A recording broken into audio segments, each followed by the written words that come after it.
What's up, guys? It's Manga Time once again, and I'm here today to bring you my review of Bleach 615, All Is Lost. And that is a very apt title for the shit that goes down in this week's chapter of Bleach.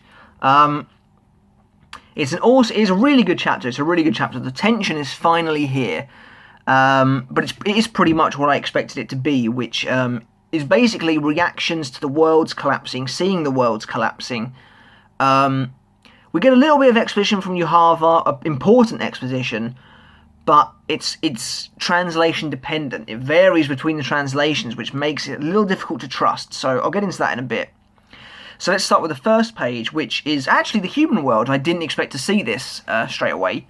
It's not that interesting. It's Karen and Yuzu doing their stuff. What is interesting is there's a glass of water, it gets spilled, and that's, Kubo likes his water in his imagery. He used it in everything but the rain, etc., etc. And the glass of water spilling over is clearly an allusion to the worlds crashing into each other, spilling into each other, breaking down, essentially. And then Karen also mentions that there's an earthquake going on, and that it's been going on for a while. And now that's obviously because the Soul King's been killed, and so the world is now starting to feel the effects of it. The fact that the human world only has an earthquake, however, leads me to believe that there is a definite domino effect.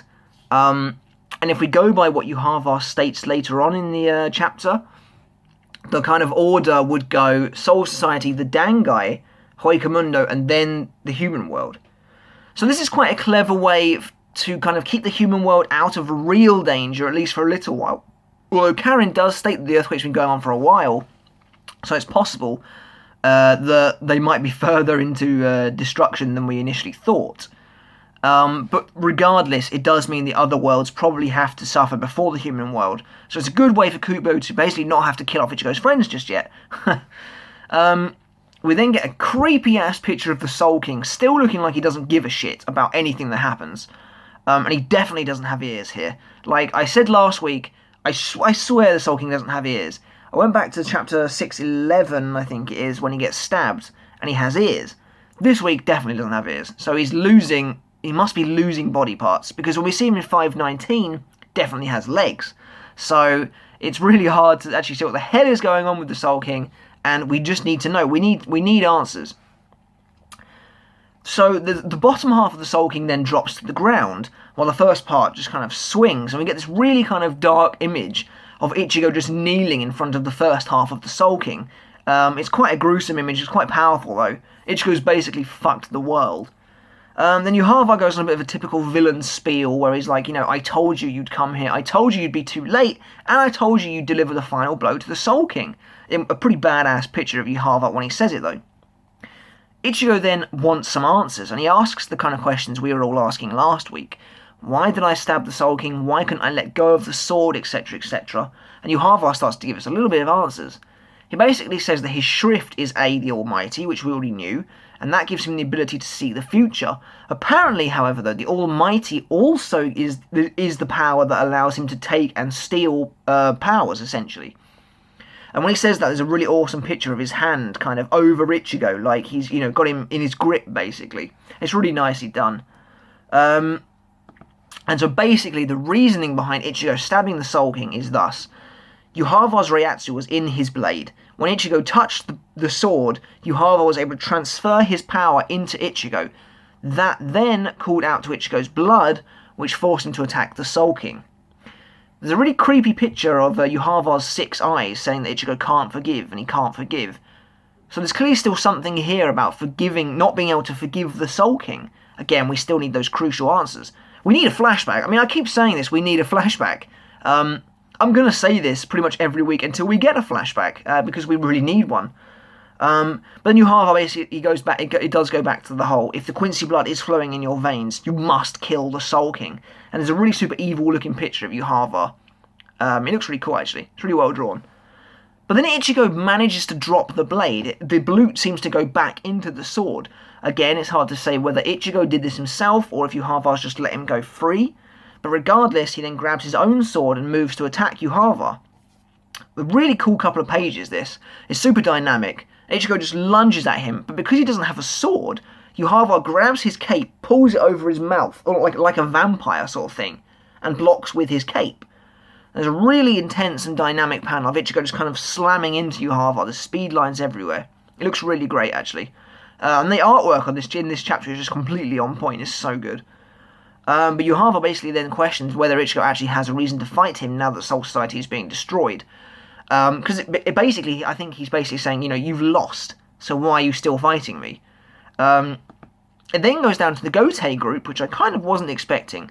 And I say that, I'm not entirely sure what I was expecting out of this chapter, because it does make sense to see them, now that I think about it.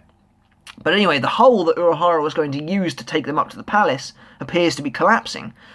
So will they still be able to get to the palace or not? It's kind of hard to say. Ikkaku thinks they're under attack, but Soifon disagrees. But however, it's Urahara that really knows what's going down, and this is awesome. This is so cool.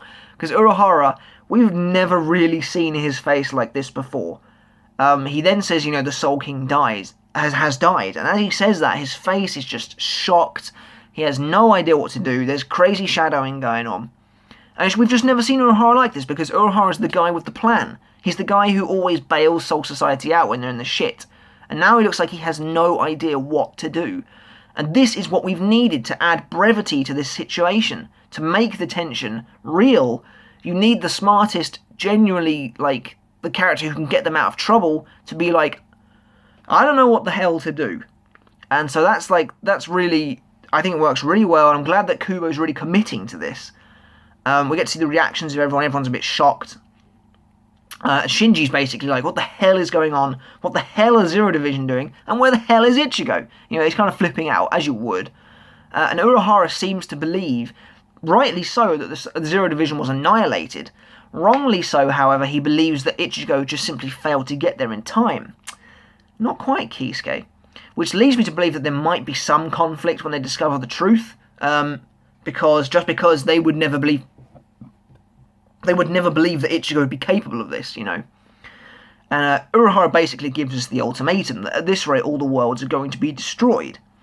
We then get to see, it looks like the human world, it could be Rukongai, but I choose to believe it's the human world because they mentioned an earthquake earlier, splitting in half. And it's just like, oh my god, it's getting real, man. It's getting real. And now we start to get our exposition, which may or may not be legitimate, because it does depend on translation. The manga stream translation gives more away, but it is manga stream, and therefore they take crazy liberties. But let's just go with manga stream for now, because it's what I've got here. Yhwach says that the Soul King was created by Soul Society. We'll stop right there for now. That's the first big point. The Soul King being created by Soul Society is a massive deal. Because we've always been led to believe, at least we've always believed as fans, that the Soul King came first because he's essentially God. And that he's ruled over the Soul Society as a king. But if they created him themselves, that's just mental.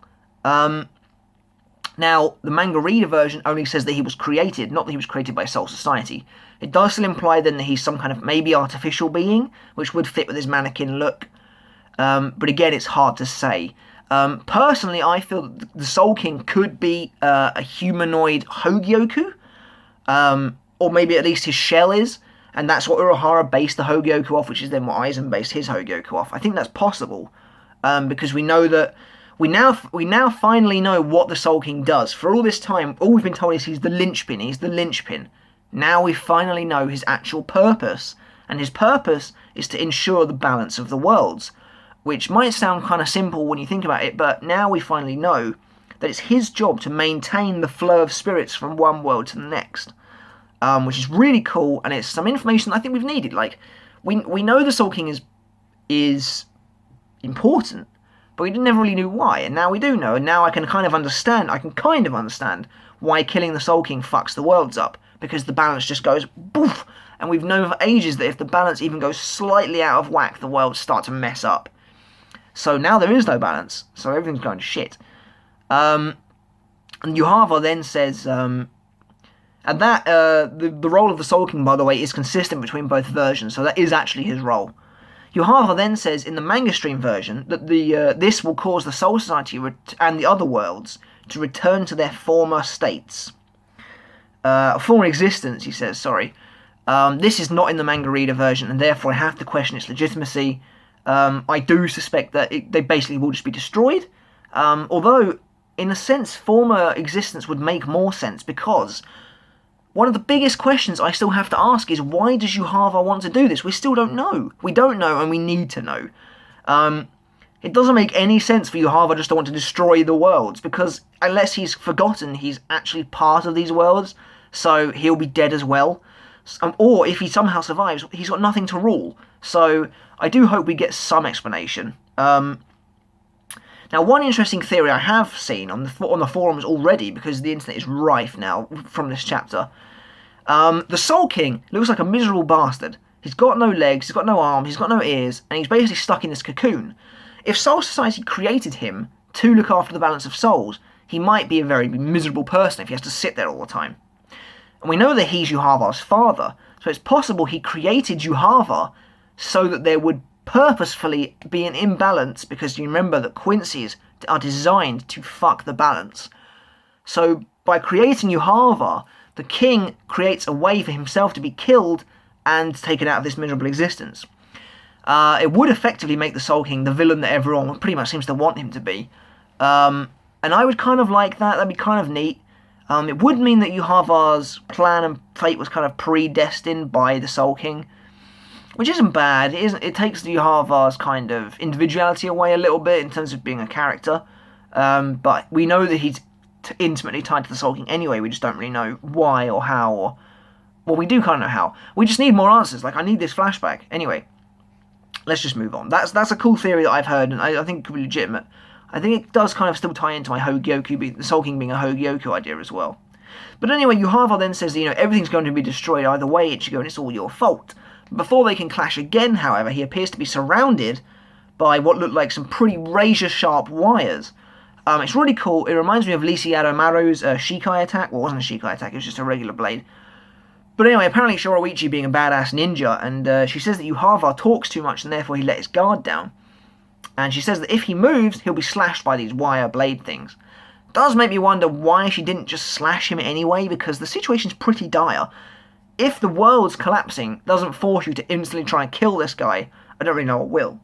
But anyway, she does try to buy some time, because she then tells Inoue to try and save the Soul King. And I'm glad they did this, because this is like, at the end of the last chapter, pretty much the first thing most of us probably thought was, okay, Inoue's there, she should try and save him, she should at least try, because we know what her power can do, so she does try. She fails. We don't know why she fails, her shield just blows up. But Urahara gives us a very flaky reason. He basically says, do you really think the likes of a human's power could be enough to save the Soul King? That's impossible. The Soul King will never return. That's a really awesome picture of both Urahara and the Soul King. So Urahara's pretty confident he's won. And I think he should be, because they seem to be pretty screwed. However, we now get one of what is simply one of the best cliffhangers we've had for a while in Bleach. Down in the Gote group, Renji's like freaking out. He's like, the Soul King's dead, we've got to do something. Isn't there anything we can do? And as it all seems hopeless, the camera pans, I don't know why I said camera, it pans over to Ukitake, and he has a really serious look on his face, and his face appears to be breaking away at the side. Like, you can see darkness coming like where his face used to be. And the editor's note says, at that moment, Ukitake is, and that's the end of the chapter. And it's like, oh my god, why would you leave us on that? So, Ukitake theory time, before I finish up this review. There's a couple of theories that I've got. Theory number one, obviously this is the Kamekake coming into play. We talked about in chapter 605 between Shinsui and Ukitake, it was that huge random Egyptian-y looking shadow behind Ukitake. What is the Kamekake? We even theorised back then that it could be that Ukitake becomes a vessel for the Soul King. I think that's possible. It's a very last-ditch thing, but that makes sense because of the situation that the Soul King would transfer himself into a vessel to escape being killed. That's possible. I have an issue with that theory, though. If the Soul King had escaped, and, it was just a shell, why would the worlds be being destroyed? That's my only thing. Like, if that isn't the Soul King, then the world should be fine, surely. It could be that if the Soul King's spirit isn't there, the worlds are destroyed slower, possibly, or something like that. They've bought themselves some time, maybe. I don't really know. Another theory is that this is Ukitake somehow using Kamekaki to take the Shinigami out of the Soul Society into a safer realm. Not sure about this one myself. I definitely buy the Vessel one more.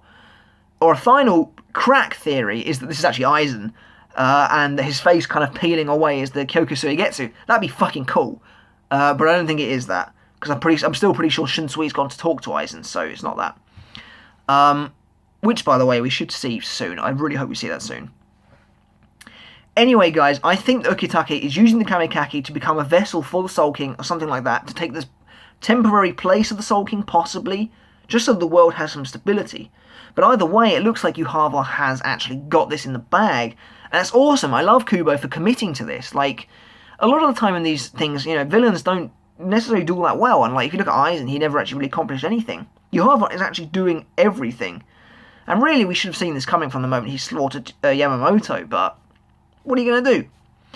So I'm really happy with this chapter. And another like interesting bit of trivia, this is the 100th chapter since the end of the first invasion. So it feels like we've got quite a lot done since then in only 100 chapters. But anyway, guys, I'm going to drop a 9 out of 10 on this week's chapter. Now, from the way I've been gushing, you might think I'm going to give it a 10, but it gets a 9.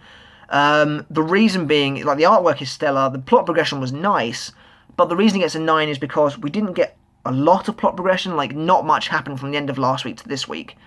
The end of last week, Ichigo cut the Soul King and the worlds began to break. This week, the worlds kind of began to break, and people discovered the Soul King was dead. That was about it. I might retrospectively bump this up to a 10 if everything that Yhwach says in the manga stream version turns out to be legit, you know, if the translation is right. Because that's some crazy exposition. But for the most part, you know, the patch just wasn't enough in this to bump it up to a full 10. So I guess a 9 from me, guys. Let me know in the comments below what you think of this pretty crazy chapter. Bleach is, you know, finally taking that step that I think it's needed to take into basically the heroes being screwed. The story could go anywhere from here. So let me know what you think is going to happen in the story next. What's Ukitake up to? And is there basically any hope whatsoever? As always, guys, please like the video and subscribe. I really appreciate your support. But until next time, guys, catch you later.